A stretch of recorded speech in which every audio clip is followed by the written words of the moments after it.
Hi, welcome to Unit 14, Maintain Workplace Health and Safety. Now you may not be using an angle grinder in boarding, but there are work hazards in every worksite, even in boarding. So you need to be able to identify those hazards and manage the risk. You also need to ensure that your own work practice is safe, both for yourself and your co-workers. So let's have a look at Unit 14. 14.1, Workplace Health and Safety in Australia. In the past, OH&S or WHS was a very big mess. It's because we had 10 different sets of OH&S laws, different for every state and territory. This was very confusing, particularly if you were moving from one state to another. In 2008, the state ministers met together. They formed Safe Work Australia. They put together uniform workplace health and safety policy, and they had the harmonisation of OH&S laws across Australia with new model legislation or model rules. Harmonisation means that you have this set of rules and it's just adjusted slightly for the different circumstances in the different states. So Safe Work Australia, it's an independent body. It's a partnership between government, union and industry. Safe Work Australia functions include to develop and evaluate national policy and strategies, to develop and evaluate model WHS laws, to undertake research, to collect and analyse and report data. And that will help you with question 1. Safe Work Australia is a national policy maker. It is not a regulator of workplace health and safety. The states and territories have responsibility for regulating and enforcing work health and safety laws in their own areas. And that will help you with question 2. If you want information about the state and territory regulators, you go online and go to their websites, and you can see their websites here. This will help you with question 3. All states and territories have implemented model legislation by the 1st of January 2013, except for Victoria and WA. WA are just implementing these model rules now at the beginning of this year. And if you want any information at all about workplace health and safety, a good place to start is by going to the website for the regulator in your state or territory. The role of the regulatory body include educate about workplace health and safety, carry out workplace inspections, investigations if there's been a serious workplace injury, a death or a near miss, enforce through orders such as direction, improvement, prohibition and prosecution action. And just to give you an example, my brother has a furniture retail business in this town. WorkSafe come into his business once a year. They inspect his business. They look at things like ladders, forklifts, saws, carpet rolling machinery, all of that sort of thing. And they will give him a list of things that they want to see improved, things that he may not be able to use anymore. And that's the role of the regulatory body. More recently, we've had this good work design concept, and this is about designing healthy and safe workplaces from the ground up, where hazards and risks are eliminated or minimised, and where human performance is optimised, where there's job satisfaction and good productivity. And we call that good work design. And that will help you with question 5. So in 14.2, we look at all the different roles and responsibilities in the workplace as far as workplace health and safety is concerned. We have these different roles and duties from the model rules. The first of these is PCBU, person conducting a business or undertaking. Now that could be, a PCBU could be somebody like BHP, a massive company like BHP, or it could be a sole trader such as a plumber or a garden maintenance person. It could be each partner within a partnership, a company, unincorporated association, or a government department. Now the duties of a PCBU, and this is to help you with question 6, the Act requires that all PCBUs ensure, so far as they can, the health and safety of their workers. A PCBU must notify the regulator as soon as they become aware of the death of a person, whether it's an employee, contractor, or a member of the public, a serious injury or illness, or a dangerous incident. So it might be something like a crane falling over on a building site. They have to notify those incidents. Then you have an officer, and this will help you with question 7. An officer is someone who makes or participates in making the big decisions that affect the whole or most of the organisation or the business, and they have the capacity to significantly affect the financial standing. And the reason that's in there is because we know that the PCBU, say BHP, the board of BHP, are not going to be on each site to make sure of the workplace health and safety of the employees on those sites, but the officer will be. So the officer might be a local, in our context, it might be a head of boarding or a school principal. They make decisions that affect WHS on the site, and they also make financial decisions. Can we afford more safety equipment, that sort of thing.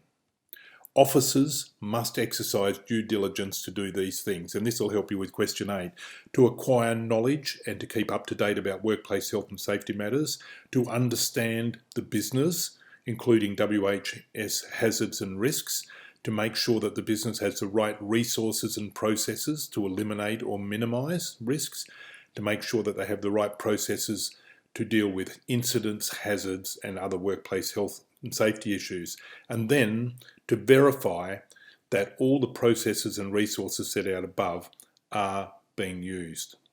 So that's for question 8. Then we have a health and safety committee.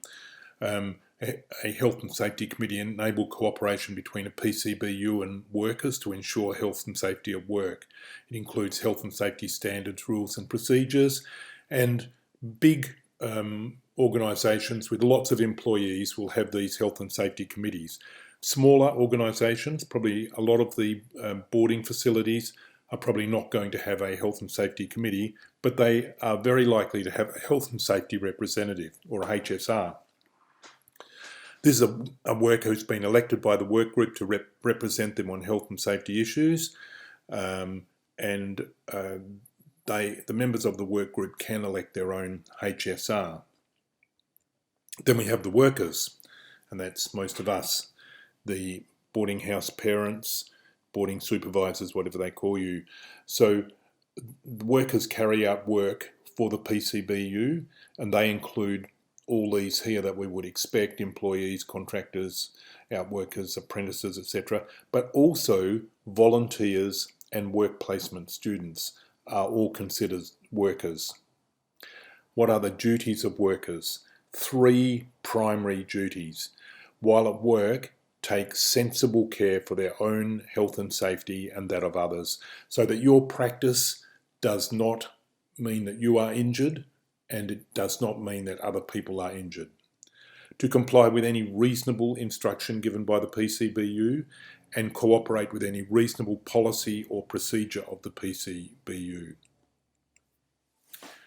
It's important that we contribute to workplace health and safety, and all staff have got a role and a responsibility here. There's a lot of consultation in the new model rules for workplace health and safety. So for boarding staff, this means being involved in consultation mechanisms. So like for smaller organisations, that's ongoing discussion and review of issues with all staff, where larger organisations might have a health and safety representative and health and safety committees to do that. Wouldn't involve all staff.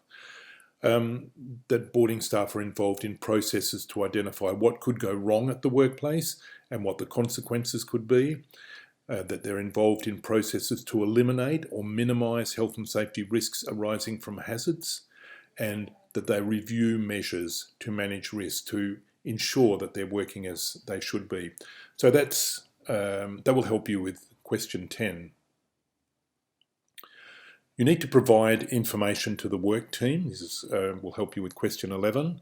And we do that through induction, staff meetings, workplace health and safety meetings, and then if a hazard arises or an incident arises, then reports on those. So the first of these is induction.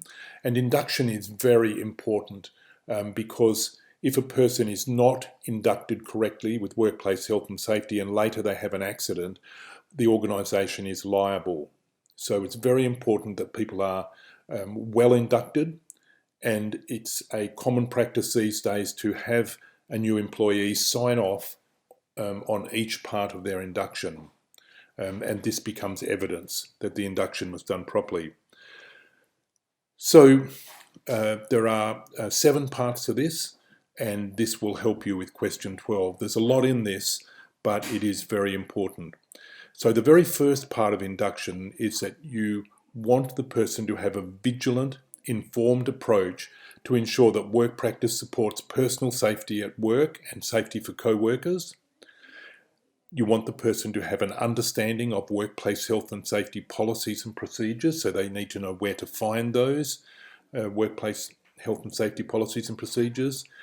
They need to understand safe housekeeping practices and what those safe housekeeping practices are. They need a knowledge of emergency responses and involvement in drills, so fire drills, lockdown drills, that sort of thing. They need an understanding of the process for identifying hazards, potential hazards, and managing risk, including these things: immediate action to make the area safe, assessing the risk, managing the risk, and then recording and reporting incidents. Then they need relevant information about the worksite, including things like alarms and panels, fire extinguishers, drill kits, workplace health and safety equipment, where you store your chemicals and other hazardous items, storage of PPE, and then any particular site hazard. So you might have a lot of stairs, or you might have an area where moss grows or something like that. So any particular site hazards, the person needs to know about those during induction. And then they need to know how to correctly use personal protective equipment. So that's providing information to your work team through induction. The second way we provide information is in staff meetings, and many organisations will have a standing agenda item in each staff meeting to ensure that there's a regular focus on workplace health and safety. So that might be a standing agenda item such as trying to identify anything on the site that is a hazard and how that's been dealt with. The third way that we provide information to the work team is through workplace health and safety meetings. And these are generally organised by a HSC, Health and Safety Committee, or a Health and Safety Representative.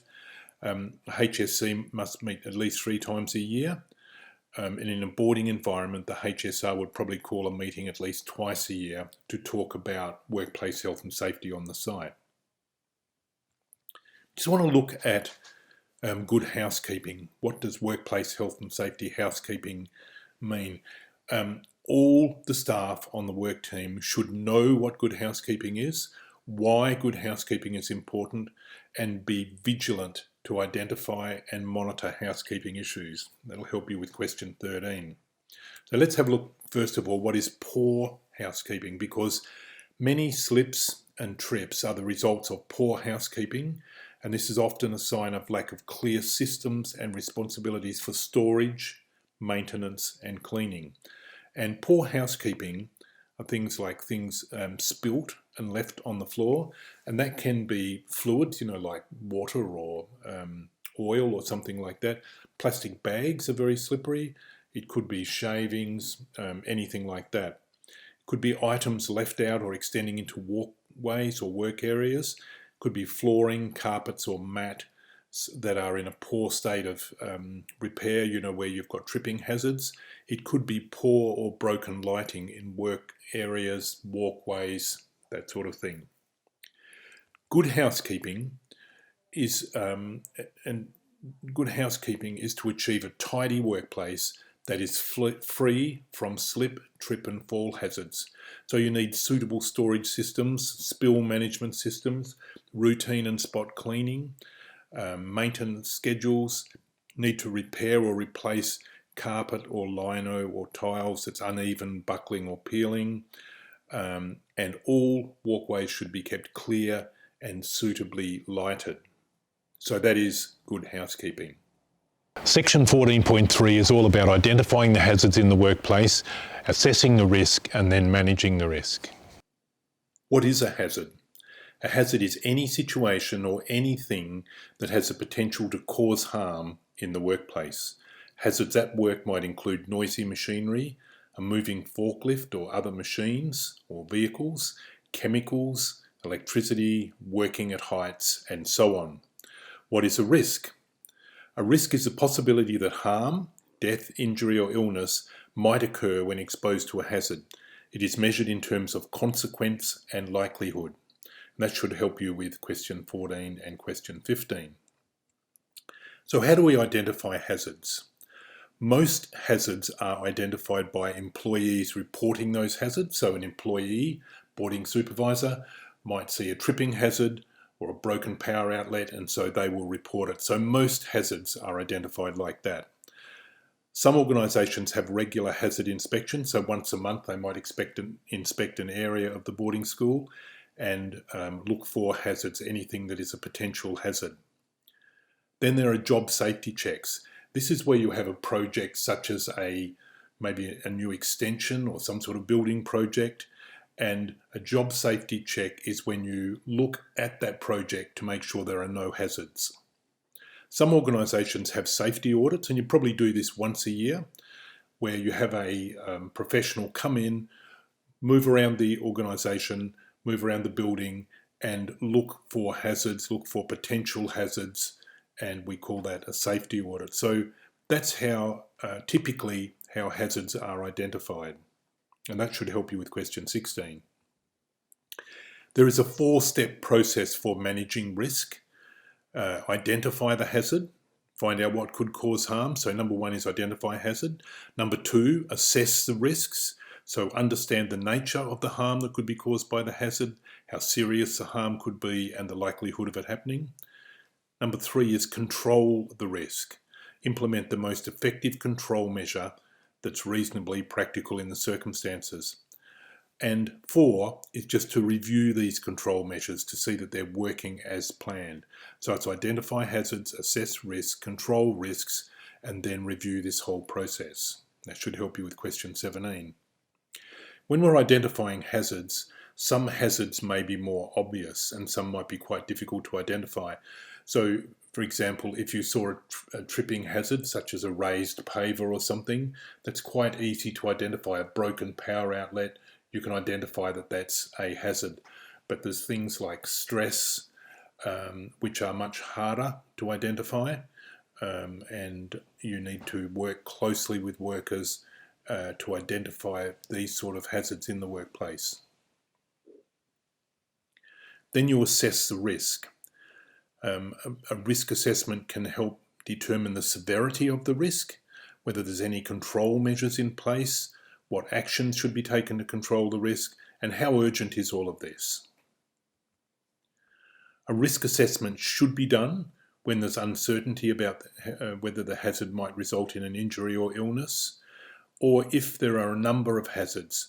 So sometimes these hazards interact with each other to produce new or greater risks, and there are changes at the workplace that might impact on the effectiveness of control measures. So to do this, we use a risk assessment matrix, and this is a matrix that I like particularly because it's got a lot of detail on it, and you can look at it and work out exactly where the risk lies. So if we look at this matrix, we can see along the top you've got consequences, and so that's like the type of injury that's going to occur, and it starts off with insignificant, minor, and moderate, so on, all the way up to catastrophic. And then it describes how you would deal with that. So insignificant would be dealt with by in-house first aid, and so that's how you work it out. And then down the side you can see the likelihood, almost certain to occur in most circumstances, down to E, which may occur only in rare and exceptional circumstances. So this risk matrix will help you work out the risk level, and that'll help you with question 18. Then we control the risks. This is the third part of it. So the most important step in managing risk is eliminating the identified hazard if that's possible. And if that's not possible, then minimising the risk as much as you can. The way of controlling risk can be ranked from the highest level of protection to the lowest, and this is called a hierarchy of control. In the hierarchy of control, always aim to eliminate the hazard because this is the most effective control. If you can't eliminate it, then minimise the risk by substituting it with something that creates lesser risk. Or an engineering control where you isolate the hazard from a person. And here you can see the risk control hierarchy. So if you're looking at the one on the right-hand side, you've got elimination, physically remove the hazard; substitution, replace the hazard; engineering controls, isolate people from the hazard. And so they're the three that we should be trying to use. Now, if we can't use those, if there's some reason that we just cannot use them, then you would use administrative controls. And so that might be instructions that people are not allowed to go into a particular area, something like that. Or you would use personal protective equipment. So you protect the worker with PPE. And so you can see that the most effective way of risk control is elimination, physically removing the hazard. The least effective is personal protective equipment. Now you might be thinking, well, does that mean we don't use personal protective equipment? No, personal protective equipment is very important and we should use it, and we should use it properly, but the most effective is elimination. And let me just relate this incident to you that may help you understand this. We're at a school in Darwin and they had a long row of trees that had been supported by star pickets, and these pickets supported the trees and as they were growing. One of the trees had died and it just left the sharp star picket sticking up, and it was in an area where students ran in and out off the oval. And so what are our options? One of our options is number 5, use personal protective equipment. So you could equip every child with knee pads, with shin pads, with boots, with helmets, with eye protection, so that this star picket would not hurt them as they ran in and out of that gap. Now, is that logical? No, it's absolutely not logical, is it? What are you going to do? And I can hear you saying it, you're just going to pull that star picket up. You're going to remove that star picket. You're going to eliminate or physically remove the hazard. So I hope you can see how that works. Elimination is the most effective. PPE is the least effective. And I've got another image to show you in a minute which will reinforce that. If you can't do it, if the risk still remains, you would implement administrative controls or use PPE.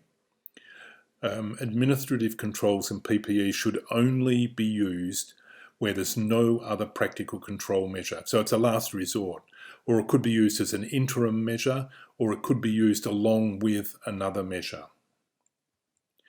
And then reviewing the risk controls, just making sure, this is part 4, just making sure that, these identifying the hazard, assessing the risk and managing the risk, that this process is working well for us.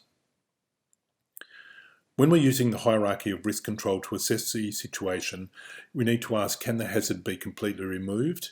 Can the activity be done without involving the hazard? Is there an alternative way of doing the activity? Can the hazard be replaced with something safer? And so on, all the way down to, is PPE the only way to minimise this hazard? And just showing you this again, these are the risk control measures. Number 1 is elimination. Number 2, substitution. Number 3, engineering controls. And that's what we should be trying to use. If we can't, then we would be looking at administrative controls and PPE.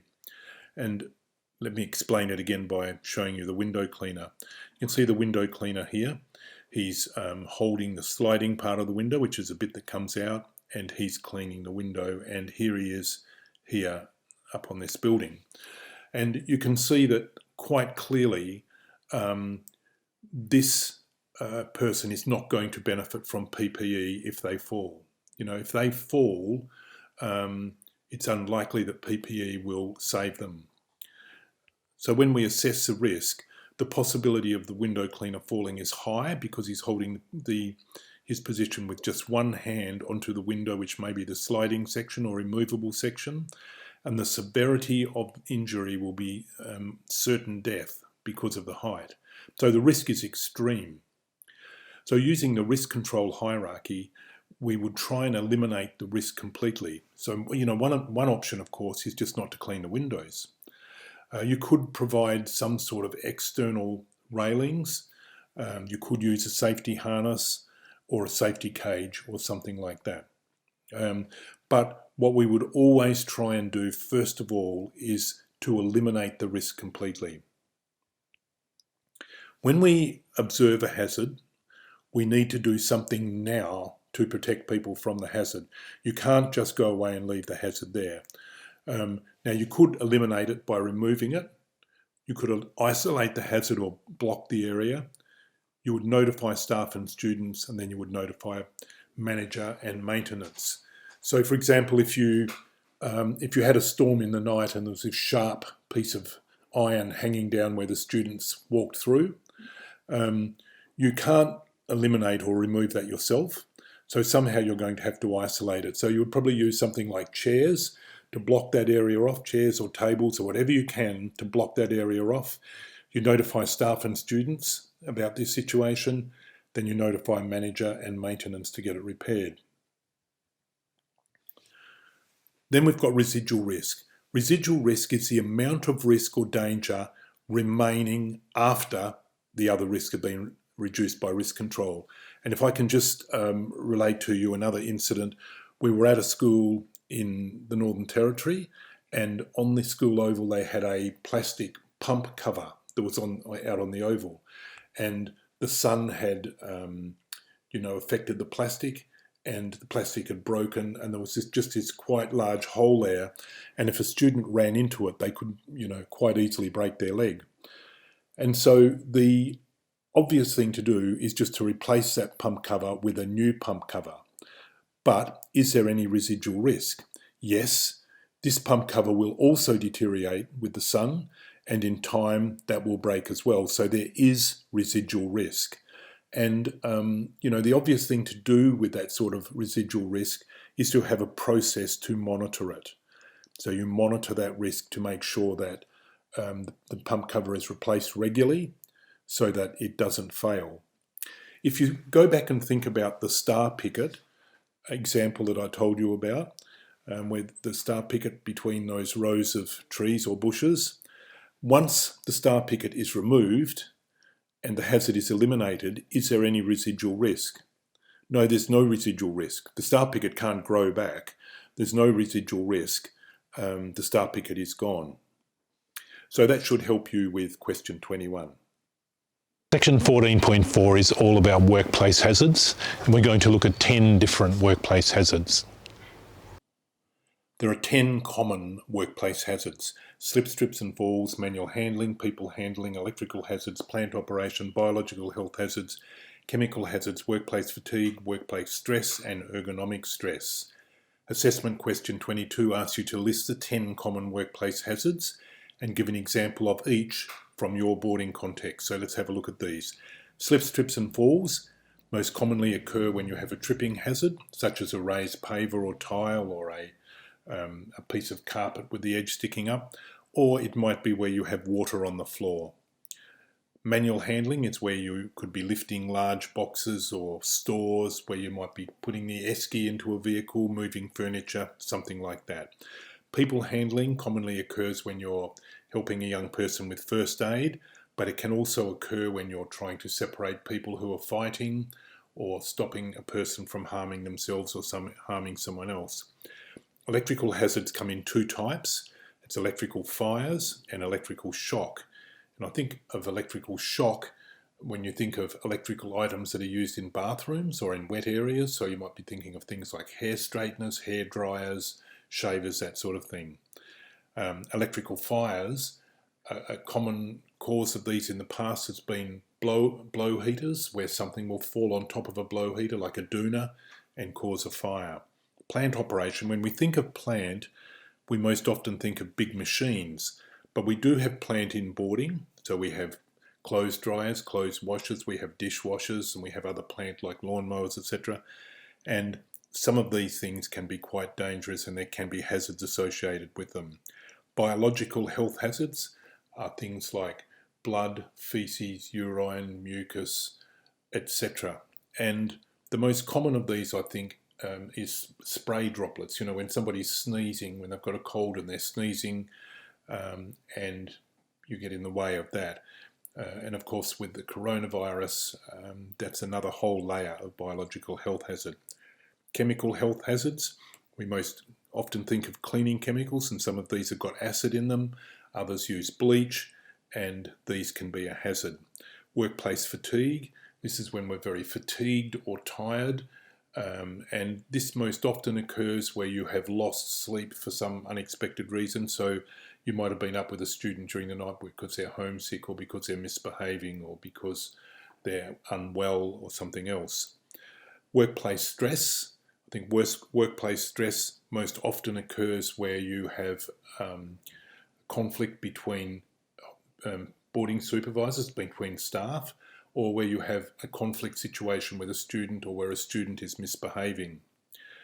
Ergonomic hazards, we most commonly think of a chair that doesn't suit a table or a computer, and an ergonomic hazard is where your body is placed in an unnatural position, and so it can also be something like a bad bed.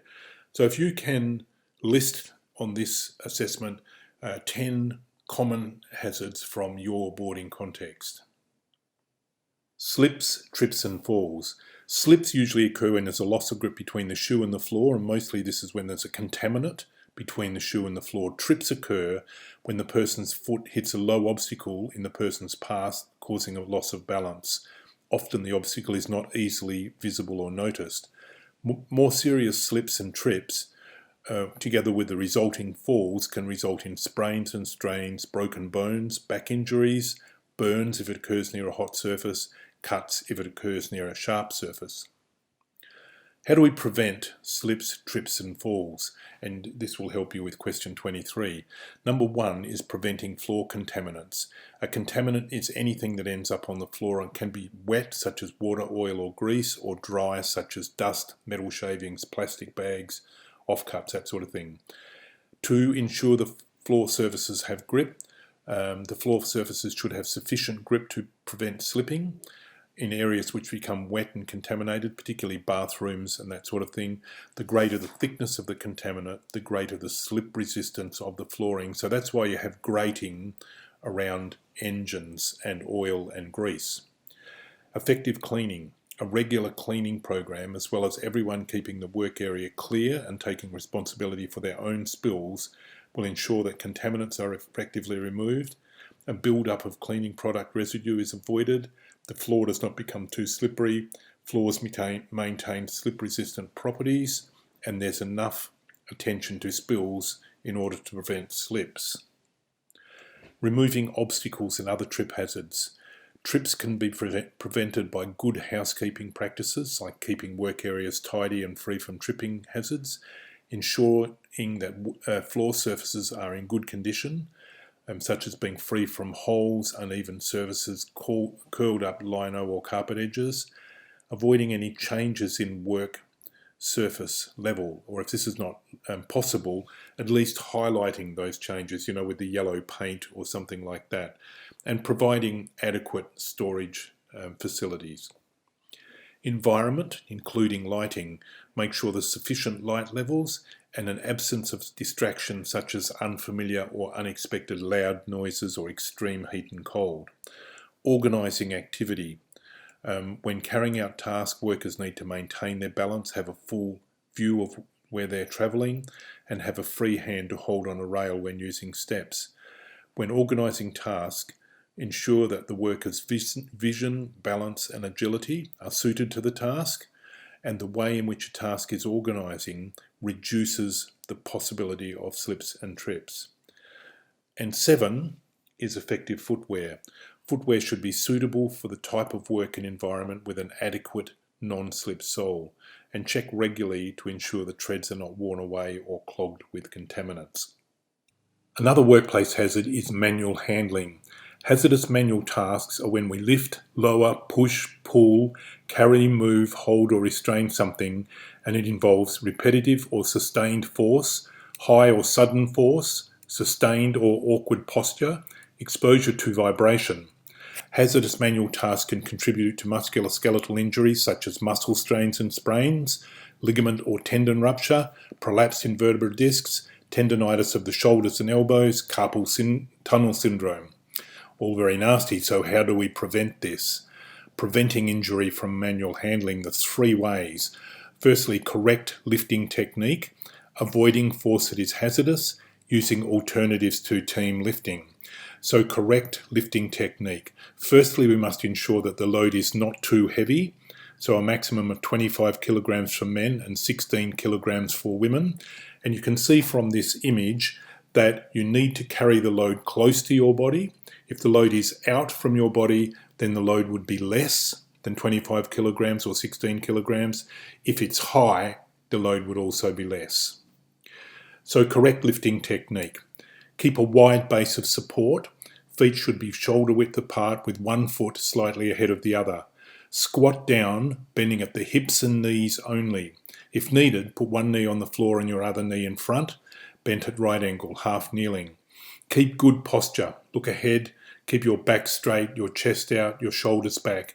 Keep your upper back straight while having a slight arch in your lower back.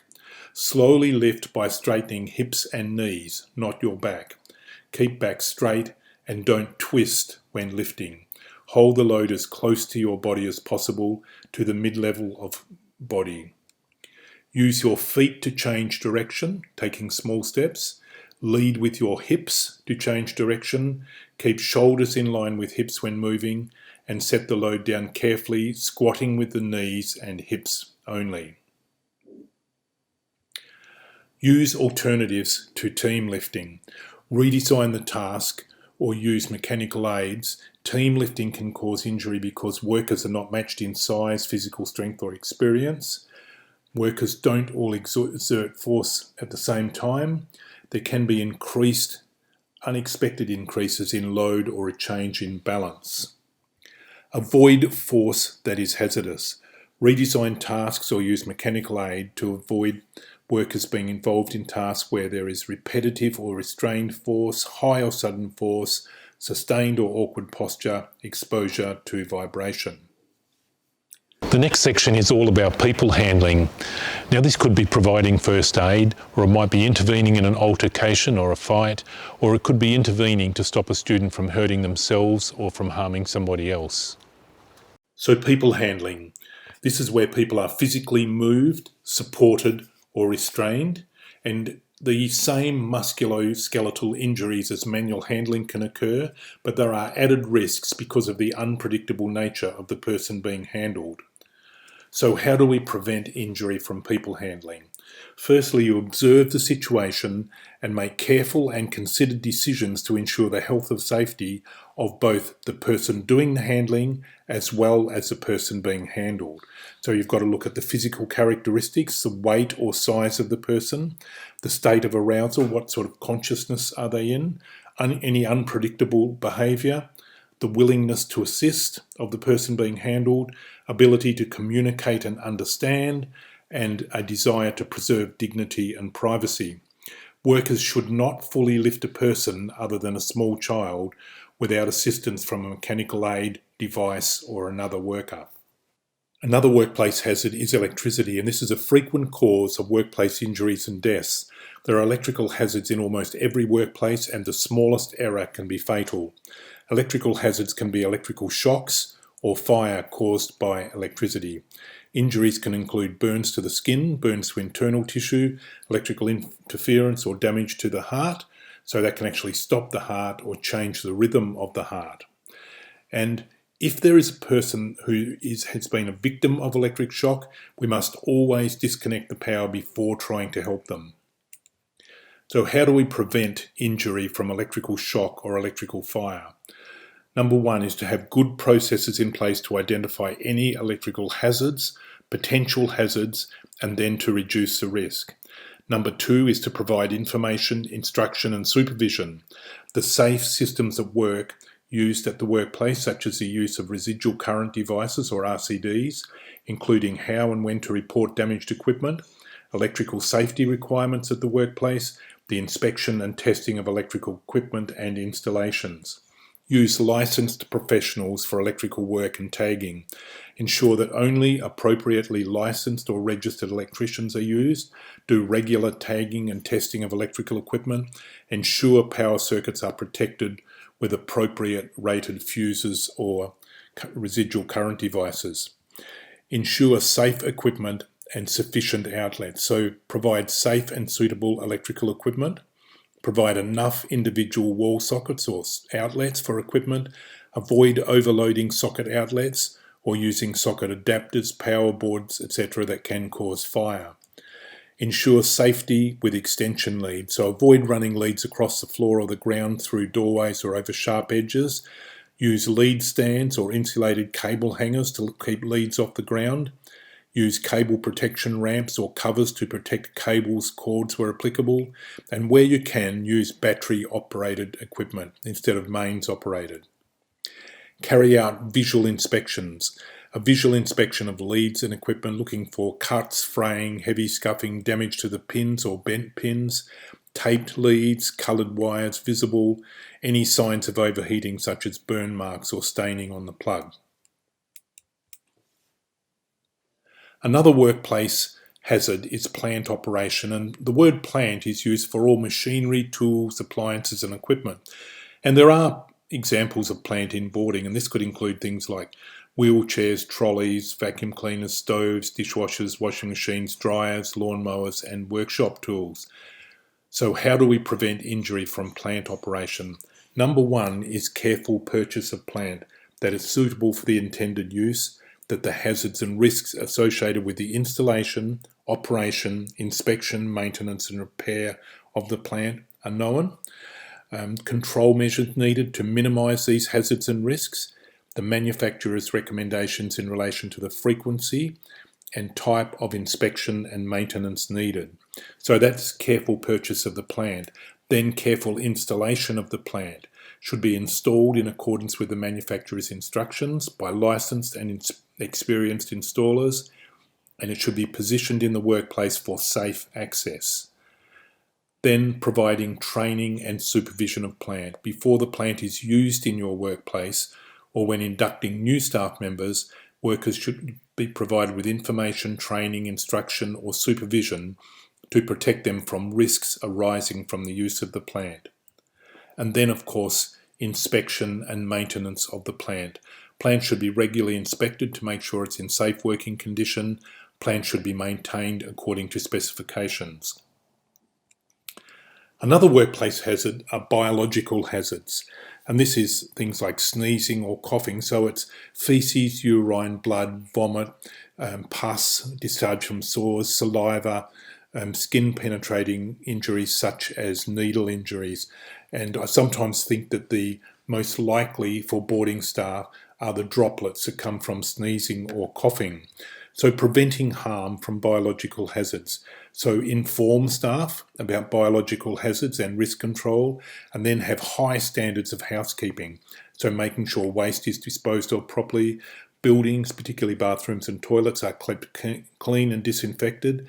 That there's an adequate number of waste containers in the workplace. Infection control procedures are implemented. Appropriate personal protective clothing and equipment is provided and maintained. Single-use equipment is not reused. That there are high standards of personal hygiene maintained in the workplace at boarding. Then we have chemical hazards. Hazardous chemicals have toxicological properties such as poison, or physiochemical hazards such as petrol. And risks include things like fire and smoke related injuries, explosion related injuries, skin exposure, eye exposure, respiratory tract exposure and chronic disease such as asbestosis. So how do we prevent harm from chemical hazards? And the most common of these in boarding are going to be cleaning chemicals. So they're chemicals with bleach or chemicals with acid in it. So where possible, use alternatives. Perform the task without using hazardous chemicals, or substitute hazardous chemicals with less toxic alternatives.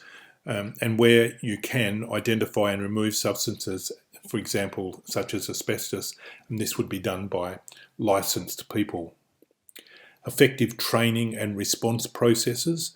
So workers should be thoroughly trained in handling and safety procedures. PPE such as respirators, gloves and goggles should be worn.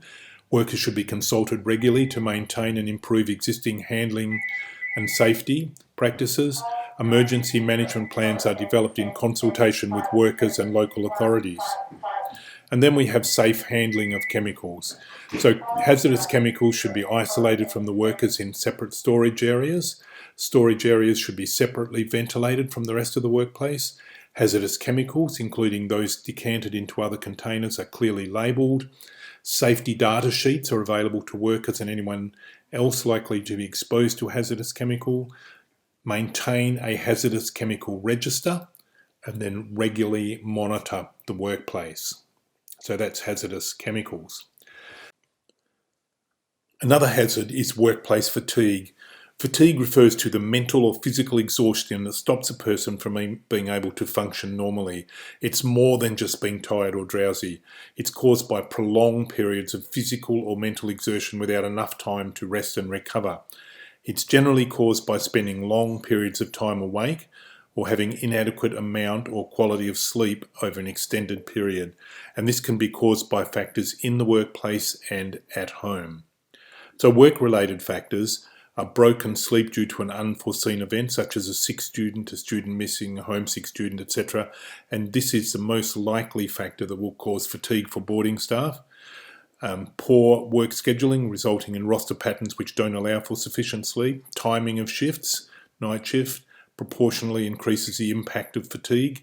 Insufficient recovery time between shifts and inadequate rest breaks. Factors outside work could include poor quality of sleep, sleep loss, you might have a new baby at home, social life, too much late night TV or whatever, family needs, other employment, you may have a second job which is taking a lot of your time, travel time and sleep disorders. Preventing harm from fatigue hazards. How can we prevent harm? Number one is to ensure that rosters allow for sufficient sleep. Ensure that there's sufficient staff to cover annual leave or sick leave. Limit overtime. Ensure the roster provides for 7 to 8 hours sleep in each 24 hours. If there's unexpected sleep loss, for example on a sleepover, then provide catch-up time. Number two is to have a policy on employees working a second job. Ensure that employees understand the obligation to get sufficient sleep to be able to do their job properly, and that's very important in boarding. Number three is to ensure safe processes for employees working shift. Have a room for workers to sleep in before commuting home. So you don't want them commuting home if they're tired or fatigued. Consult with workers about issues, work or home, that could be fatigue hazards. Minimise morning starts before 6 a.m. Another hazard is workplace stress.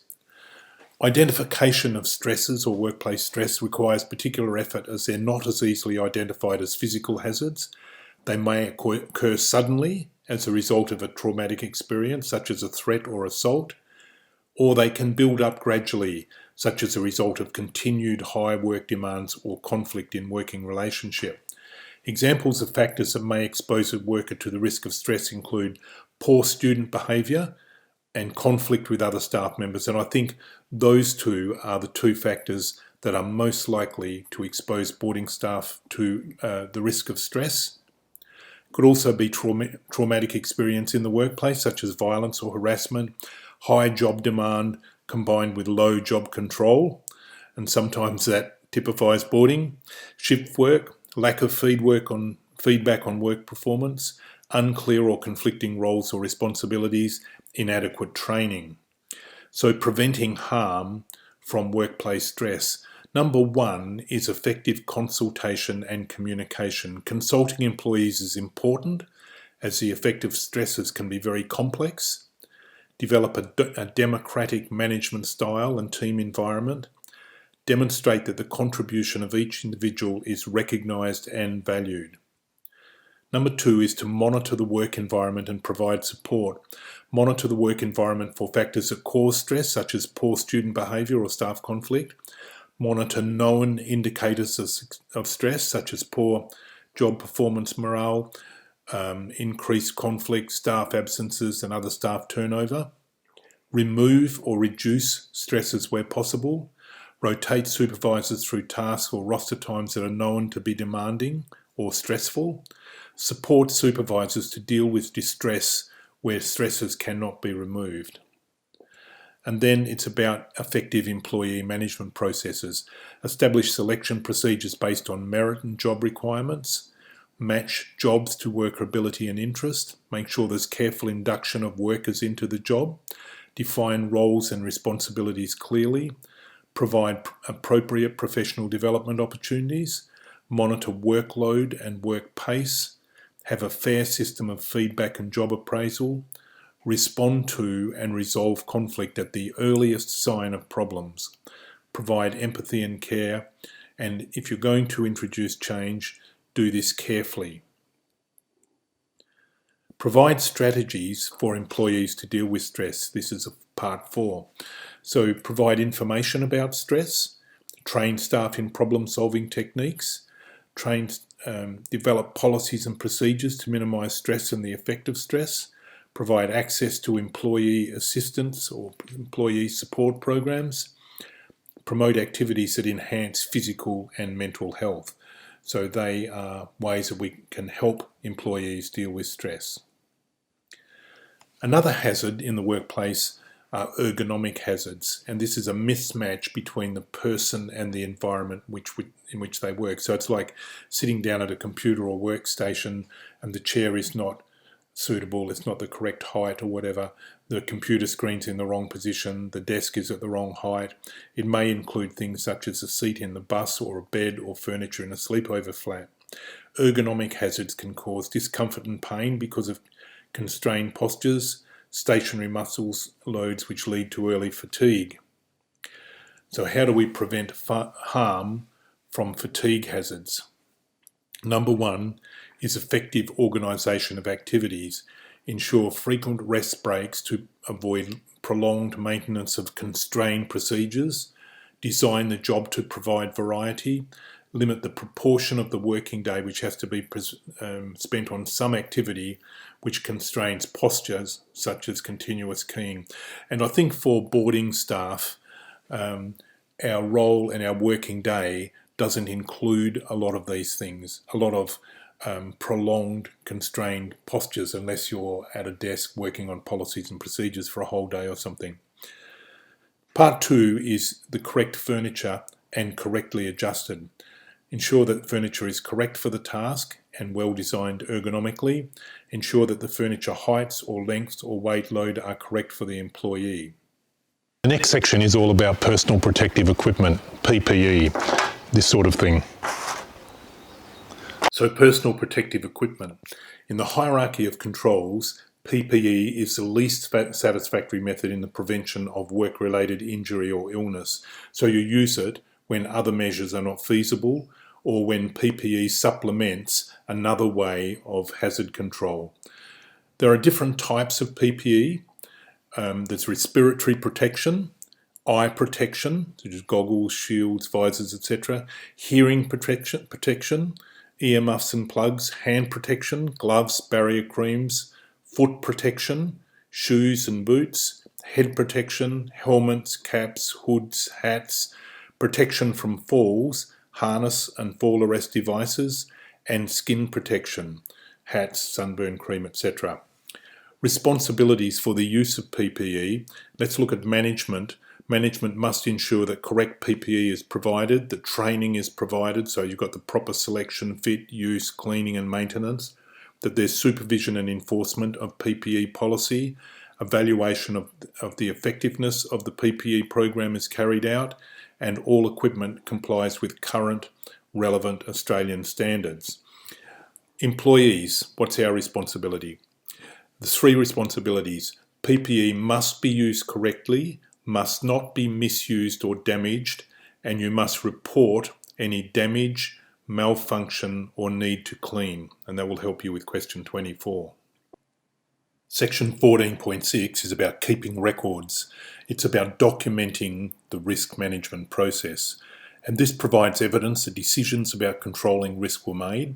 It helps targeting training and safe work procedure, and it helps reviewing risk following any change. And this should help you with question 25. Most workplaces have a form that looks like this, Workplace Hazard and Incident Report.